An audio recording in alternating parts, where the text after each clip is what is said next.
I'm a coach and NLP practitioner helping introverts beat fear and self-doubt and live the life that they've designed, the one that they really, really want, and have that big, powerful life that they've been looking for but have been too scared to grasp.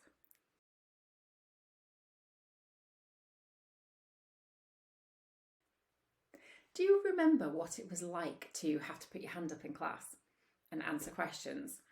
Do you remember those feelings? Either you were very eager and your hand would go straight up and you'd know the question, you'd be like, me, and your teacher wouldn't pick you because there was the introvert in the corner going, I'd rather not.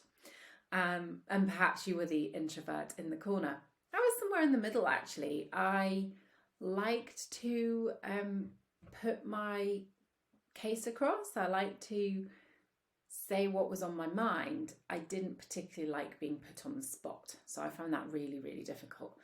And I had an experience not that long ago where I was in a big conference room and there was about 120 people there, and lots of people were giving either answers, or it was always the same people asking questions, the same questions, and they were all sat on the front row.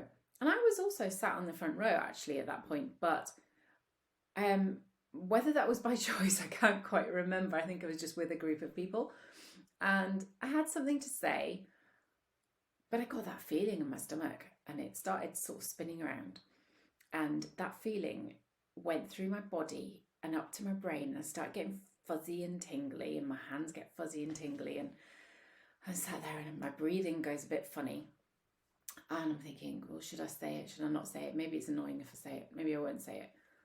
Oh, I'll just say it. And then I tuned it back into the room and we'd moved on. I was like, spent all that time like worrying about whether I should say what I was going to say, how I was going to say it, that I just missed the boat completely and it had gone. And then the next time came up and I thought, well, I can't do this again. I either need to start speaking up and engaging in the conversation. So again, I had that heart racing, I had the fuzzy head feeling, but I did actually put my hand up and say something. And that wasn't really the end of it, because I then spent 10 minutes going, I feel terrible. Like, maybe I didn't say the right thing. Maybe I shouldn't have said that. Maybe it was annoying for other people. What were they thinking about that? And I still had that fuzziness going on in my head and the mind chatter and the questions, and it went on for a while. But the funny thing was, nobody cared. Like, literally nobody cared. If I was to ask people who were there now what I said, whether they thought anything of it, the answer I know would certainly be no. They would have no idea what I said. They probably wouldn't remember I'd spoken at all. And they probably just thought I was really confident about it. I don't think they thought anything other than, oh, someone else has spoken, that's good. And there's great that there's confidence there. So it was kind of an interesting thing for me. It was not long ago. It was actually during my coaching training. So learning all these tools and spending years working on this, even 2, 3 years ago doing my coaching training, I actually struggled with just putting my hand up in that situation and wondering what people would think of me.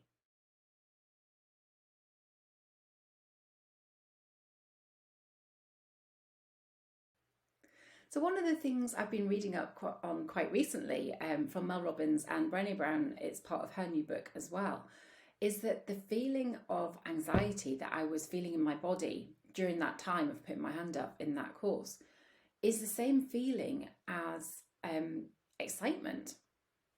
And actually having those feelings, the only thing that separates the two, anxiety and excitement, is what we label it. So in my head, I'd labelled it as anxiety because it felt bad. It felt familiar to me as an anxious reaction that I've had in the past. But the point actually is that it could have been excitement. It could have been that, I was looking forward to contributing. And because I'd labelled it as anxiety, it took on a completely different meaning. If I'd just sat there and gone, I'm excited about putting something into this group that's that my thoughts about things, it would have felt completely different.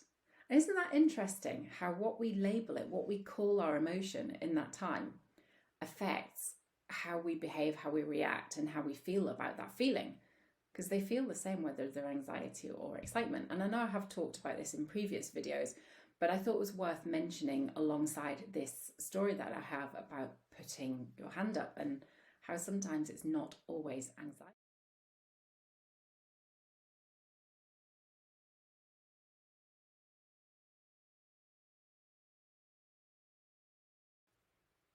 I talked to several of my clients about the whole putting your hand up thing and saying what you want to say. And it ranges. So yesterday I was talking to a client who is a teenager. And I've been talking to people in their 50s and in their 40s and all different age brackets about this speaking up. And it's not just about putting your hand up. It can be in family situations where you want to say something but you don't feel you can because you're worried about the reaction and you think about the reaction that you're going to get.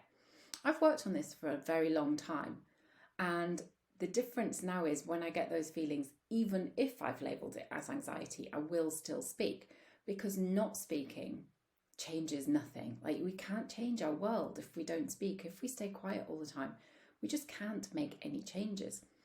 So I was on the call to one of my clients, just having a catch up, and it's been months since we've coached together, and I asked how work was going, and they said, do you know what? I just say what I want now. I used to sit for weeks on end, stressing and worrying and not saying anything, and now I just say it. And if I need feedback from a meeting that I've held that I'm worried if I have said the right thing or the wrong thing, I just ask for feedback straight away. And by doing that, they've taken away weeks and weeks of anxiety and anxious thoughts and things going around and around in their head. And what amazing progress. And when I asked how that felt, they said it was just amazing. It's changed everything for them because they don't have to tolerate what they were doing anymore. They don't have to tolerate the people that always speak. There's always those people that will always speak up. And it's their voice that gets heard because they're the ones that always speak.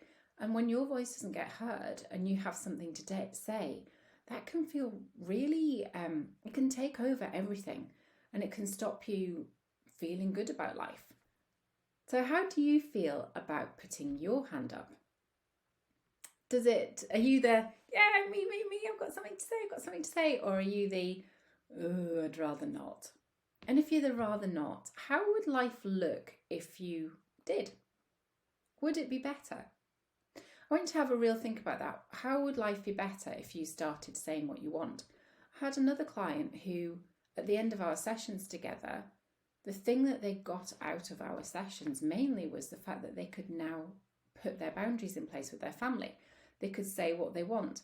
And after years and years of not saying anything, all of a sudden they went, oh, the reaction wasn't at all what I expected, what I worried about, what I anticipated. The reactions were good, they were positive, and I got to live the way that I wanted to live instead of putting up with what they wanted. So think about it. How could putting your hand up and saying what you want help your life?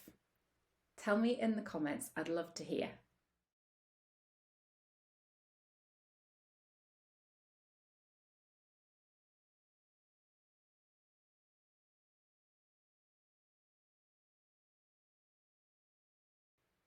So if you are fed up of sitting on the sidelines, not saying what you want, and consequently not getting what you want, because it's pretty much impossible for other people to mind read, and you're not contributing and you feel like life is slipping you by, it doesn't feel full and whole and happy and joyful, I can help you with that. I help my clients with communication, with confidence, with all the things that you need to be able to put your hand up and change your life just with that one gesture. If you're interested in talking to me, I offer free discovery calls for all of my potential clients to see if we can work well together, because I want to work with people that want to do the work, but that we get on and we have a great time. So if you want to do that, set up an introductory call through my website. Remember to click the notification bells and all the likes and all of that kind of stuff. Subscribe. That would be great. I'd really appreciate it. And have a really powerful day.